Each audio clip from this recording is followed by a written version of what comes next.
को जबरदस्ती करके आप लोगों की जमीन पे कुछ अपना काम कर रहे हैं। ये सभी मुंडा समाज के लोग हैं। 200 नहीं बल्कि 500 साल से इस जमीन पर इनका कब्जा है। और 3 साल पहले जैसे ही मैं चुनाव हारा, मिथिलेश ठाकुर ने इनका जमीन लुटवाने का काम किया। अभी मैं कह रहा था कि राजा साहब, बहुत लोग बोलते हैं कि राजा साहब का आप नाम क्यों लेते हैं। अरे भाई, जिसका कैरेक्टर है चोरी करना वो करेगा। अब डाकू है तो डकैती करेगा।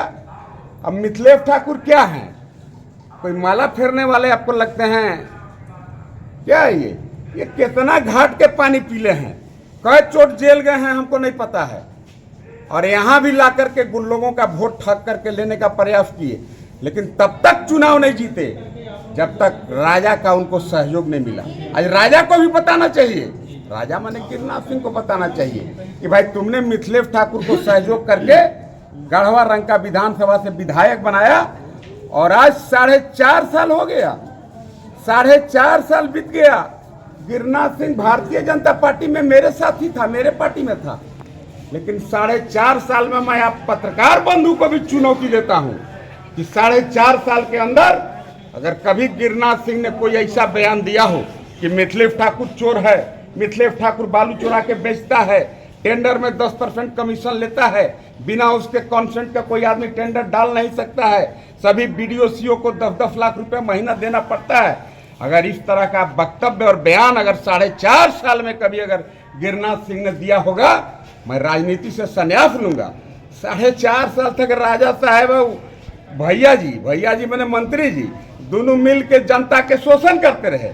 बालू चोरी होता है, उसका कमीशन गिरनाथ को भी मिलता है।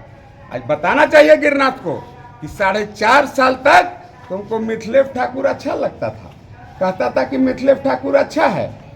अभी उनको टिकट जब भाजपा ने दिया तो जाके ललटेन पार्टी ज्वाइन कर दिए।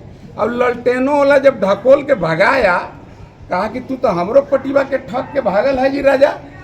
तो ठाकुर जी अपन आदमी के लेके चल गया दिल्ली, इसको कांग्रेस से टिकट दिवाएगा चतरा से, ये कह के। और जब वहां टिकट नहीं मिला, आ गया गढ़वा।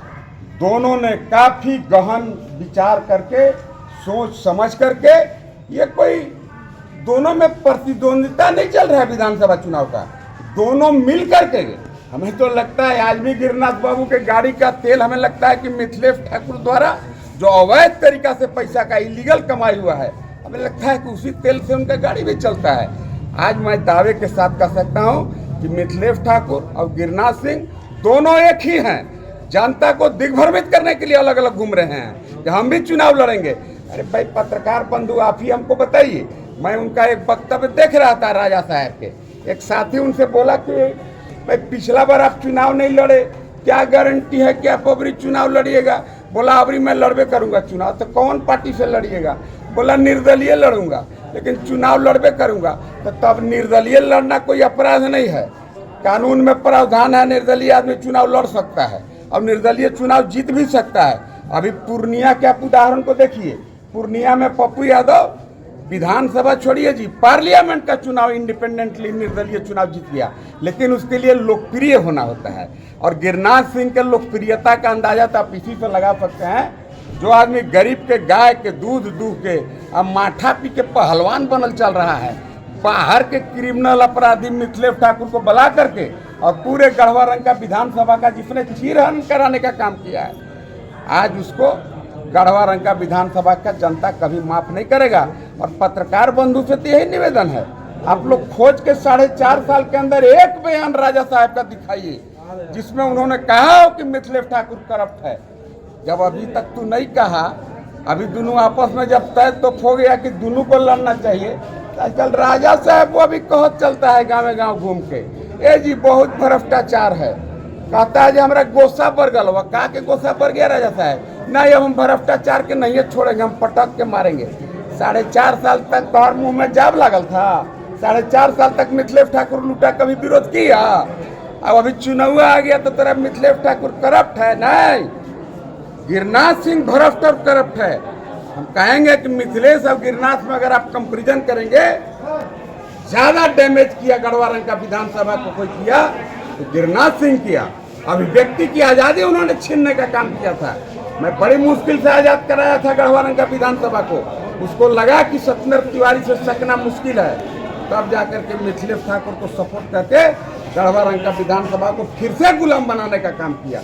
यहाँ पर उपस्थित लोगों से आप लोग पूछ लीजिए कि जमीन कैसे अवैध कब्जा जेएमएम के नेता द्वारा किया जा रहा है। और मैं आपको बताता हूँ, यहाँ न्याय मिलेगा कि नहीं मिलेगा हमको नहीं पता, पर इनको न्याय दिलाना हमारी प्राथमिकता है। भले हमारी जान चली जाए लेकिन इनको न्याय दिलाऊंगा। धन्यवाद। हाँ, अभी कुछ लोग आए थे रमकंडा प्रखंड से, सबाने गांव के उदयपुर पंचायत के लोग आए थे, तो जिसमें आदिवासी बहुल इलाके से वो लोग आते हैं। और उन्होंने बताया कि वहाँ के जो मुखिया जी हैं तो उनके खिलाफ़ कुछ शिकायतें थी कि या हमारी ज़मीन ले रहे हैं और मनमाने तरीके से ज़मीन ले रहे हैं। तो हमने संज्ञान लिया है, चूँकि हमको इसके पूर्व जानकारी नहीं थी। और इसके बाद मैंने एसडीओ को भी बोला है कि जाके देखें तो बात में कितनी सच्चाई है। अगर कोई तथ्य है तो नियमानुसार कार्रवाई के लिए मैंने एसडीओ को दूरभाष को फोन भी किया है और उनको हम लेटर भी भेज रहे हैं कि इसकी विस्तृत जाँच करें। अगर इसमें दोषी है तो उनके खिलाफ सख्त कार्रवाई करें। Thank you sir.